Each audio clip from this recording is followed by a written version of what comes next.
Before I begin, I want to acknowledge the Coast Salish people for allowing us to be on their land. I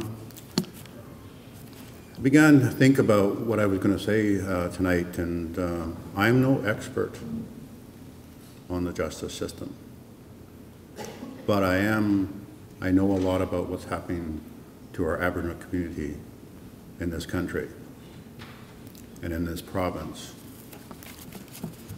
So Denise mentioned a couple of numbers in terms of stats.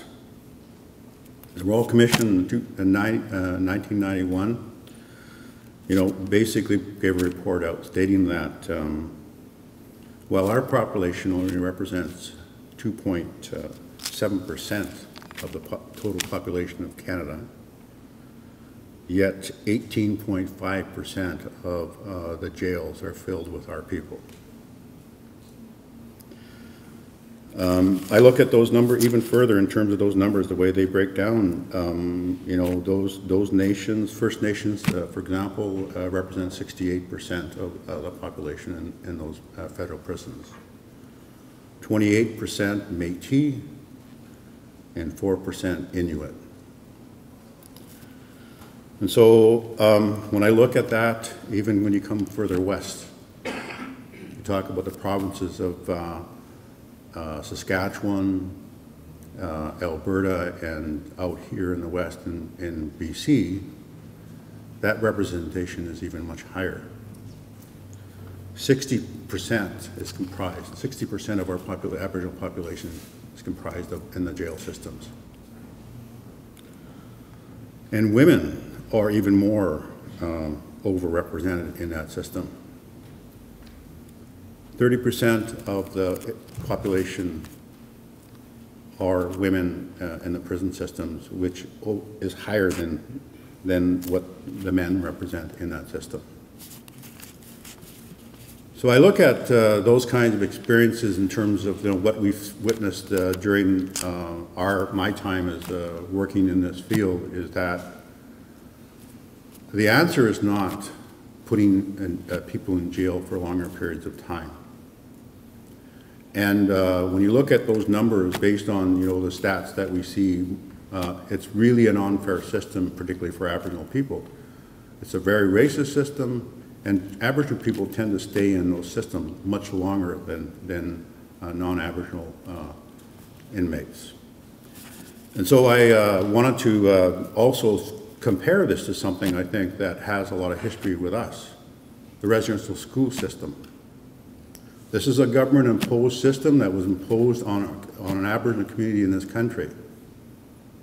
And what that was is locking up our children in an institution to try and assimilate them into the system. We are still dealing with those issues with those children who've been in that system today.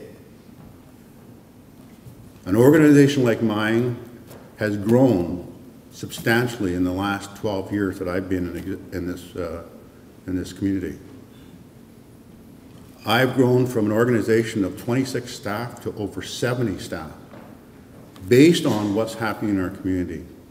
And this is all about what's, the poverty that's in relationship to our community. The poverty levels of our community is what is creating a lot of the problems that's happening not only in our communities, but in the jails today. I wanted to coin a phrase in terms of that one of the things I remember hearing in a song, and this is coined a phrase from Leonard Peltier. He said, "Federal institutions are the fastest growing Indian reservations in the country." They are. And obviously, that system is so inadequate in terms of dealing with the real issues of what's happening in our community, and locking them up is not going to deter or change what's happening in our community. This process has to be driven, particularly in terms of what's happening in our community, has to be driven by the Aboriginal community. Restorative justice programs are key examples of ideas that come out of the system to try and change what's happening in our community. Community have to be involved in circles where they have that opportunity to interact with those inmates in terms of trying to adjust them back into society. And so when I look at those kinds of numbers, we had, you know, when I referred to the residential school system, we had this Prime Minister apologize for what he did 2 years ago. Are we going to have another apology down the road for what he's going to incorporate here? Maybe so. To me, that is, you know, that is just, it's not right. It's not right to put those individuals through a longer sentencing without some opportunity for them to change what's happening in their life. And we believe as an organization, the only way we can do that is we have to be involved in whatever involvement in terms of that cultural sensitivity around the issues of having our community. We need to be engaged in that process. So the Aboriginal, I'll comment on one of the things I think that was put in place and really hasn't really been implemented that well, is the Aboriginal Justice Strategy. That was supposed to be a strategy that was allow us to enable the community to involve, increase involvement in local administration of justice.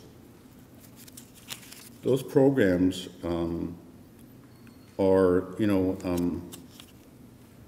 it's about reducing the rates of victimization, crime, and incarceration. Those programs need to continue being in place, and they need to be supported in many ways. From my experience as an executive director of an organization, we've run programs in our organization, and we've actually had to give up on them because we weren't allowed to drive that process by the community. We were being directed by the justice system that this is the way it had to be. And obviously, when you look at the numbers of Aboriginal people in this justice system, that system does not work. It does not work and continues not to work as we see the increase in numbers. Our population today, according to 2006 census, states that we're growing 6 times the national average. We have the youngest population in this country. Over 60% are under 25 years of age. We are experiencing major problems with that growth. And guess what? Those are future people that could end up in this system for longer periods of time. I would ask that you really think about this bill as a very negative process, particularly for our community, and I do not support this bill at all. And I would ask that you send messages to this government to say that system of incarceration and those bills that are being put forward are just not the answer to resolving these issues. So I'll end there because I think, again, I've given you some numbers in terms of why I think we have to change what's happening. And from my experience and my involvement in the community, the only way we can change what's happening in our community is we have to be able to develop those programs of prevention and change what's happening in our community.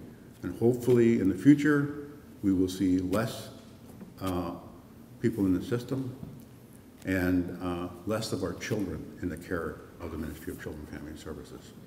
Thank you.